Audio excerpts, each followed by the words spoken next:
नमस्कार, आप देख रहे हैं हॉर्नबिल टीवी और मैं हूं आपके साथ निशी भाटिया। बुलेटिन की शुरुआत करेंगे उत्तराखंड से आई कुछ खास खबरों के साथ। देहरादून में उत्तराखंड राज्य आपदा प्रबंधन प्राधिकरण की ओर से शीतलहर प्रबंधन राज्य स्तरीय कार्यशाला का आयोजन किया गया, जिसमें प्रदेश के मुखिया पुष्कर सिंह धामी ने शिरकत की। वहीं कार्यक्रम में सीएम ने सर्वश्रेष्ठ कार्य करने वाले आपदा मित्रों को सम्मानित भी किया। कार्यक्रम को संबोधित करते हुए सीएम धामी ने कहा कि इस कार्यशाला का उद्देश्य ठंड के मौसम में आने वाली आपदाओं और चुनौतियों के लिए राज्य की तैयारियों की समीक्षा करना और प्रभावी प्रबंधन रणनीतियों पर चर्चा करना है। अब मैं श्री सुधांशु बबराड़ा जो कि स्काउट गाइड कार्यशाला में हम आपदा सुरक्षित उत्तराखंड के संकल्प को साकार करने के लिए एसओपी और विशिष्ट आपदाओं की जानकारी से युक्त आज कैलेंडर भी जारी करने वाले हैं। मुझे पूरा विश्वास है कि ये प्रयास न केवल हमारी आपदा प्रबंधन व्यवस्था को और अधिक सुदृढ़ बनाने में, प्रभावी बनाने में बहुत सहायक सिद्ध होंगे, बल्कि शीत ऋतु के दौरान उत्पन्न होने वाली संभावित चुनौतियों का सामना करने के लिए हमें और अधिक सक्षम बनाने का एक माध्यम बनेंगे। साथियों, विशिष्ट भौगोलिक परिस्थितियों के कारण हम सभी जानते हैं हमें समय समय पर होने वाली अनेक प्राकृतिक आपदाओं का सामना करना पड़ता है। हमारे लिए प्रत्येक मौसम विभिन्न चुनौतियों को लेकर आता है। आपने देखा इस वर्ष जो वर्ष 2025 बीत गया, उस वर्ष में हमें बहुत बड़ी आपदा का सामना करना पड़ा। 5 अगस्त धराली से शुरू हुई आपदा, उसने निरंतर हम सभी को बहुत जान माल की हानि करी, बड़ा नुकसान किया और अनेक प्रकार से हमारे सामने चुनौतियां पैदा हुई। चाहे 5 अगस्त को धराली में हुई आपदा हो, उसके बाद उत्तरकाशी जनपद में श्याना चट्टी में बड़ा जल भराव, मलबा भर गया, उसके बाद या चमोली जनपद का थराली हो, चेपड़ो हो, कुंतरी हो, दुलुमा हो, ऐसे अनेक स्थान, या रुद्रप्रयाग जनपद का छेनागढ़ का क्षेत्र हो, जनपद बागेश्वर का पौसारी जैसा सीमांत क्षेत्र हो, या पौड़ी जनपद का हरसाल और पैठाणी के आसपास का क्षेत्र हो, 37 गांव सहित अनेक गांव इस आपदा की पूरी तरह से चपेट में आए। या हम सब लोगों ने देखा देहरादून में एक बड़ी आपदा का हम लोगों ने सामना किया और जो लोग काफी आयु के हैं, बड़ा अनुभव उनके जीवन का है, उन्होंने भी शायद अपने जीवन में पहली बार इतनी बड़ी आपदा को देखा। इस प्रकार की आपदाओं को हमें सामना करना पड़ता है, हमारे बहुत चुनौतियां हैं और इन प्राकृतिक आपदाओं से बचना भी बहुत कठिन है, मुश्किल है, आसान नहीं है। लेकिन त्वरित प्रतिक्रिया, सतर्कता और समन्वित प्रयासों से जो आपदा से होने वाले नुकसान हैं उनको काफी कम किया जा सकता है। इसके लिए आवश्यक है कि हम सभी संबंधित विभागों के बीच आपसी समन्वय स्थापित करते हुए पूरी सजगता, संवेदनशीलता के साथ आपदा पूर्व तैयारियों को सुनिश्चित करें। क्योंकि मेरा मानना है कि आपदा प्रबंधन किसी एक विभाग तक सीमित नहीं रहता है, एक विभाग की सीमित जिम्मेदारी नहीं है, बल्कि ये हमारा सबका सामूहिक दायित्व है। एक कलेक्टिव एफर्ट्स इसमें हम सबको लगाने होते हैं, जिसमें हमारा प्रशासन है, स्थानीय निकाय है, स्वयंसेवी संगठन है और आम जनता, सभी की सक्रिय भागीदारी बहुत आवश्यक है।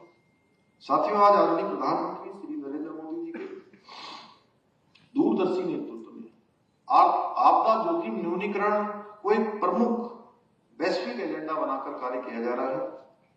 हमारी प्रदेश सरकार भी आदरणीय प्रधानमंत्री जी के मार्गदर्शन और सहयोग से आपदाओं से निपटने के लिए आधुनिक तकनीकी और वैज्ञानिक उपायों को अपनाने पर विशेष जोर दे रही है।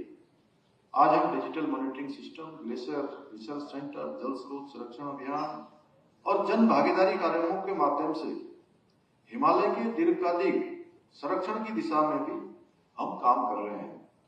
साथ ही हमने आपदा की स्थिति में त्वरित कार्रवाई के लिए रैपिड रिस्पांस टीमें गठित करने के अलावा drone surveillance, GIS mapping, satellite monitoring के माध्यम से आपदा के संभावित जोखिम क्षेत्रों की पहचान करने की शुरुआत भी की है, जिससे ऐसी जगहों पर विशेष ध्यान दिया जा सके।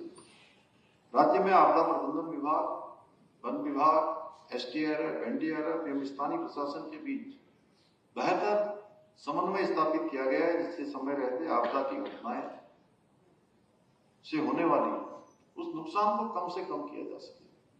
इसके अलावा हम अधिक ऊंचाई वाले स्थानों की मॉनिटरिंग करने के लिए सेंसर लगाने की दिशा में भी कार्य कर रहे हैं। इतना ही नहीं, राज्य में अर्ली वार्निंग सिस्टम को भी मजबूत किया जा रहा है ताकि समय रहते सभी को चेतावनी दी जा सके। साथ ही मौसम पूर्वानुमान से लेकर जलवायु परिवर्तन शोध के लिए डेटा एनालिटिक्स और सैटेलाइट इमेजरी के उपयोग की दिशा में भी कार्य किया जा रहा है। भाइयों बहन, उत्तराखंड जैसे हमारी राज्य में एवलांच यानी कि हिमस्खलन एक गंभीर प्राकृतिक जोखिम है, इसको भी हम नजरअंदाज नहीं कर सकते।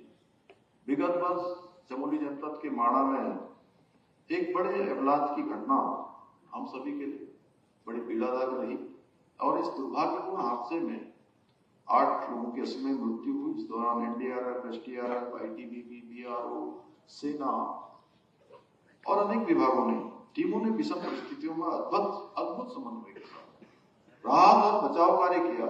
हेलीकॉप्टर और ड्रोन तकनीकी का प्रभावी उपयोग करते हुए कई जिंदगियों को बचाने का प्रयास किया गया, जिसके लिए मैं हृदय से उन सभी एजेंसियों का, उन सभी व्यक्तियों का हृदय से धन्यवाद करता हूं।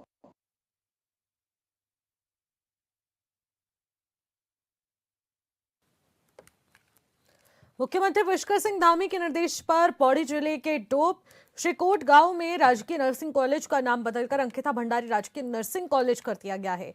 इस संबंध में चिकित्सा, स्वास्थ्य और चिकित्सा शिक्षा विभाग सचिव डॉक्टर आर राजेश कुमार ने ज्ञापन जारी किया। बता दें कि मुख्यमंत्री पुष्कर सिंह धामी ने स्वर्गीय अंकिता के माता पिता से भेंट कर दोहराया था कि सरकार पीड़ित परिवार के साथ मजबूती के साथ खड़ी रहेगी।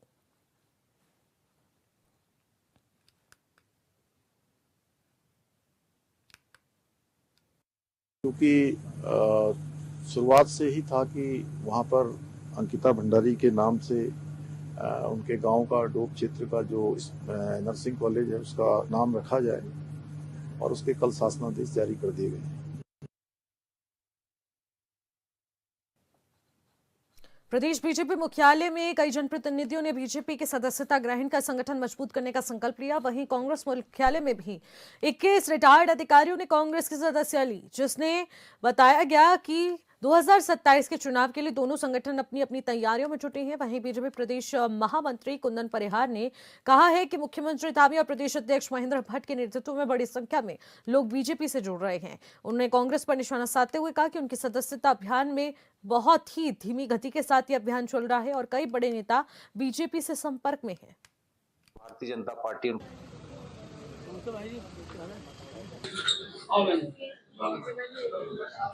एक बड़ी संख्या में यहाँ पर लोगों ने हमारी सदस्यता को ग्रहण की है, क्योंकि हम सब लोग जानते हैं कि उत्तराखंड में जहां हमारी सरकार चौमुखी विकास कर रही है, वहीं कई जनप्रतिनिधि जो निर्वाचित हुए हैं वो काफी समय से ये प्रयास कर रहे थे कि भारतीय जनता पार्टी उनको ज्वाइन कराई जाए, लेकिन हमारे कई कार्यक्रम बीच में थे और उस कारण से हम उनको नहीं करा पाए।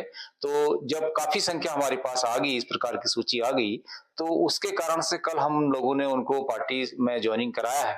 और जहां तक आपने कांग्रेस का जो प्रश्न है, मैं समझता हूं कि कांग्रेस तो कभी भी सदस्यता अभियान के प्रति न तो गंभीर रही, न कांग्रेस के सदस्यता अभियान के प्रति जनता कभी गंभीर रही। कोई भी व्यक्ति आज कांग्रेस की सदस्यता अभियान नहीं लेना चाहता है, क्योंकि कांग्रेस आज हम देखते हैं कि देश में, प्रदेश में लगातार अपने नकारात्मक राजनीति के कारण से निचले स्तर पर पहुंचती जा रही है, रसातल पर पहुंचती जा रही है। भारतीय जनता पार्टी विश्व की सबसे बड़ी पार्टी है और कांग्रेस भारतीय जनता पार्टी का मुकाबला कर पाएगी, ये सोचना भी ठीक नहीं है। हरिद्वार में सांसद नरेश बंसल की अध्यक्षता में जिला सड़क सुरक्षा समिति की अहम बैठक आयोजित की गई, जिसमें सड़क दुर्घटनाओं पर नियंत्रण और जागरूकता बढ़ाने को लेकर कई अहम निर्देश दिए गए। जिला कार्यालय सभागार में हुई इस बैठक में सांसद नरेश बंसल ने अधिकारियों को सड़क सुरक्षा को लेकर सख्त निर्देश दिए। उन्होंने कहा कि अब जिले के सभी पेट्रोल पंपों पर बिना हेलमेट दोपहिया चालकों को पेट्रोल नहीं दिया जाएगा। बैठक में ब्लैक बता दें कि स्पॉट्स के त्वरित सुधार, दुर्घटनाग्रस्त क्षेत्रों में साइन बोर्ड और रेप्लिकेटर और क्रॉस बैरियर लगाने के साथ प्रेशर हॉर्न पर भी सख्ती से निर्देश दिए गए। इस दौरान परिवहन विभाग के रोड सेफ्टी कैलेंडर जारी करते हुए अधिकारियों को सड़क सुरक्षा की शपथ दिलाई गई। वहीं बैठक में सड़क सुरक्षा माह के तहत जागरूकता वाहन रैली को हरी झंडी दिखाकर रवाना भी किया गया।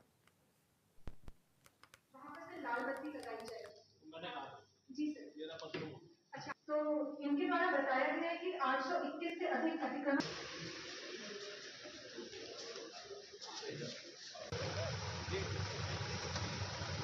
सड़क सुरक्षा माह ये चल रहा है। पूरे देश भर में इस प्रकार की सड़क से संबंधित समस्याओं का, दुर्घटनाओं का एक रिव्यू, एक अवेयरनेस, ये सब इसमें होता है। उसी के अंतर्गत आज हरिद्वार जिले की यह समीक्षा थी। मुझे बताते हुए खुशी है कि यहाँ के सभी विभागों के तालमेल से चालान भी बढ़े हैं, अवेयरनेस भी बढ़ी है और दुर्घटनाओं में कैजुअलिटीज में कमी आई है। प्रोत्साहन के माध्यम से अब लोगों में इतनी अवेयरनेस आई है कि दुर्घटना होने पर गोल्डन आवर में उनको हॉस्पिटलाइज करना, ये आम नागरिक अपना कर्तव्य समझने लगा है।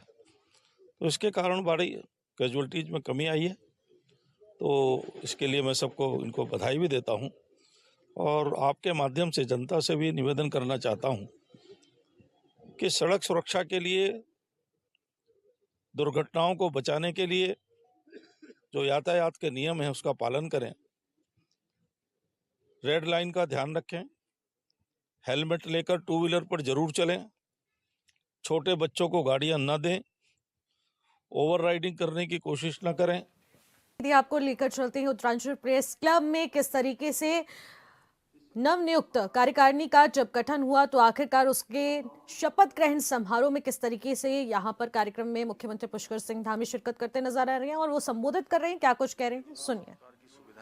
इस प्रकार की सुविधाएं आसानी से मिल सकें, अपने कामों को आगे बढ़ा सकें। आप सभी के सहयोग और मार्गदर्शन से हमें कि आने वाले समय में उत्तराखंड पत्रकारिता का भी एक प्रमुख केंद्र बनेगा और देश में एक आदर्श स्थापित करेगा। साथियों, हमारी सरकार उत्तराखंड को देश का श्रेष्ठ राज्य बनाने के अपने विकल्प रहित संकल्प के साथ निरंतर कार्य कर रही है। और आप देखते होंगे कि जब मैं अपनी बात पूरी करता हूं तो हमेशा विकल्प रहित संकल्प की बात करता हूं।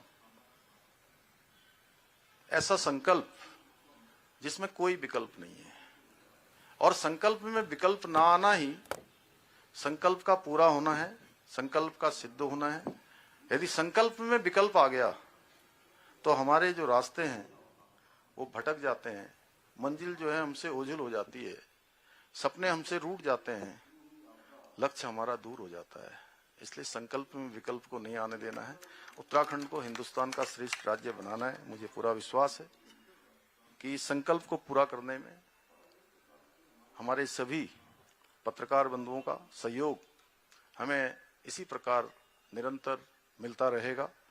साथ ही मैं आप सबको यह भी विश्वास दिलाता हूं कि राज्य के अंदर बहुत सारे हमारे बहुत सारे इशू ऐसे आते हैं समय समय पर। मैं भी कहना चाहता हूं, इस राज्य के प्रति मेरा भी ऋण है, मेरा भी उत्तरदायित्व है। मैं भी एक सामान्य स्थितियों परिस्थितियों से आज प्रदेश के मुख्य सेवक के रूप में इस जिम्मेदारी पर काम कर रहा हूं। हमारी बहन बेटियों की सुरक्षा कैसे की जानी है, उसके लिए क्या किया जाना है, वो हमारा कर्तव्य है। कोई हमें ये बताने की कोशिश न करे कि हमें बहन बेटियों की सुरक्षा कैसे करनी है, हमारा क्या कर्तव्य है। हम उसको बखूबी करेंगे और हमने पहले भी जो किया है उसको भी आगे भी हम लगातार। खबरों में आगे बढ़ेंगे। कांग्रेस बीजेपी पर वोट चोरी करने के आरोप लगाती रहती है और ऐसे में बीजेपी प्रदेश महामंत्री तरुण बंसल का कहना है कि कांग्रेस के पास कोई मुद्दा ही नहीं है, इसलिए वो जनता को भटकाने की कोशिश में लगी रहती है। तो वहीं राज्य के तमाम मुद्दों को लेकर हॉर्नबिल टीवी से बीजेपी प्रदेश महामंत्री तरुण बंसल ने खास बातचीत की। क्या कुछ कहा, आप भी सुनिए। बीजेपी प्रदेश महामंत्री तरुण बंसल जी हमारे साथ मौजूद हैं। सर, किस तरह की तैयारियां भी हैं आप लोगों की एसआईआर को लेकर, क्योंकि एसआईआर आप लोग कितना ज़रूरी भी मानते हैं, विपक्ष लगातार विरोध जताता है एसआईआर को लेकर। देखिए, माननीय मुख्यमंत्री जी ने कई बार इस बात को कहा है कि इस प्रदेश की डेमोग्राफी चेंज हो रही है और हम चेंज होने नहीं देंगे। उस परिप्रेक्ष्य में अगर सोचें तो एसआईआर होना बहुत आवश्यक है।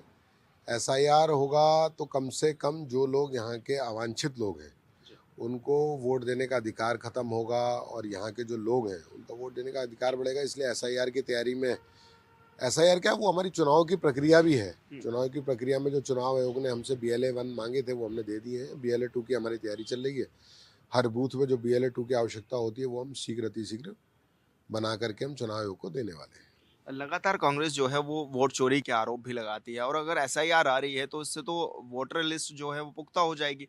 तो क्या लग रहा है आपको कि कितना ज़रूरी है एसआईआर? और क्योंकि बार बार वोट चोरी के आरोप लगते हैं, और खासकर अब तो उत्तराखंड में भी कह रहे हैं विपक्ष के नेता कि आप लोग वोट चोरी करते हैं। देखिए, कांग्रेस के पास तो कोई मुद्दा है ही नहीं, क्योंकि उनके पास अब कुछ नहीं बचा है। जहाँ तक वोट चोरी का सवाल है, ये वोट चोरी नहीं, वोट को ऐड ऑन करना है। और जो चले गए हैं, जो दिवंगत हो गए हैं, उनके वोट कटने हैं। कुछ लोग जो अवांछित 3-3 जगह वोट लेके बैठे हुए हैं, उनके वोट हटने हैं। और अपने एक वोट, इसकी आखिर इस प्रदेश का देखिए, इसकी भौगोलिक स्थिति बड़ी अजीब सी है। इस प्रदेश की कई भुजाएं जो है, हमारी कई सीमाएं लगती हैं। अगर उन सीमाओं को अगर हमने संरक्षित नहीं करा, सुरक्षित नहीं करा, तो फिर इस प्रदेश के लिए बहुत दुर्भाग्य होगा। इसलिए यहाँ पर तो एसआईआर होना बहुत आवश्यक है। और एसआईआर होने के बाद जो भी अवांछित लोग हैं उनके वोट कट जाएंगे, जो ठीक लोग हैं उनके वोट रह जाएंगे। तो इसमें वोट चोरी जैसा तो कोई आरोप नहीं है। हमें लगता है कि जो वोट होने लायक है वो रहेंगे, जो नहीं होने लायक वो चले जाएंगे। इससे फायदा कितना मिलेगा, और विपक्ष इस बात को क्यों नहीं समझ रहा है? देखिए, फ़ायदा नुकसान का तो मैं नहीं कहता। जो वोटर होना चाहिए उसको वोट डालने का अधिकार मिलना ही चाहिए, और जिसको वोट डालने का अधिकार नहीं है उसको फिर वोट डालने का अधिकार नहीं मिलना चाहिए। फ़ायदा नुकसान हम किसी का वोट जो चुनाव आयोग हटाता है या बढ़ाता है, वो ये देख के तो नहीं घटाता बढ़ाता है कि ये बीजेपी का है या कांग्रेस का है। वो तो वोटर है, और वोटर स्वतंत्र होता है, लोकतांत्रिक प्रणाली है, उसमें कुछ भी वोट दे सकता है, वो किसी को भी वोट दे सकता है। अब जो हटेगा वो बीजेपी का होगा या कांग्रेस का होगा, ये कैसे पता करेंगे? और जो जुड़ रहा है वो बीजेपी का ही होगा या कांग्रेस का होगा, ये ऐसे अंदाजा नहीं लगाया जा सकता।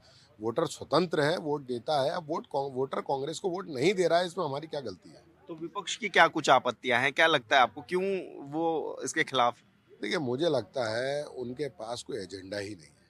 ना उनके पास विकास का कोई एजेंडा है, ना उनके पास ऐसे लोकतांत्रिक कोई प्रणाली जैसे हमारे संगठन की है कि हम बूथ से लेकर के और 365 दिन हम जनता के बीच में जो बने रहते हैं, वो इस प्रकार के मुद्दे उठा करके अपने कार्यकर्ताओं को थोड़ी बहुत ऊर्जा देते रहते हैं।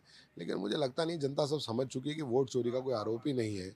आखिर ईवीएम का कितनी बार इंस्पेक्शन हो गया, कितनी बार जांच हो गई, कितनी बार वीवीपैट की जांच हो गई, लेकिन कहीं कुछ निकला नहीं है। अब ये अपनी खींच मुटानी है, खिसियानी बिल्ली खम्बा नोचे। अब उनकी सरकार नहीं आ रही है तो इस तरीके से बातें कर रहे हैं। जन जन की सरकार, जन जन के द्वारा आप लोग कार्यक्रम चला रहे हैं, किस तरह से लोगों को लाभ मिल रहा है इसका, और क्या धामी सरकार की जो पहल है कितने रंग ला रही है?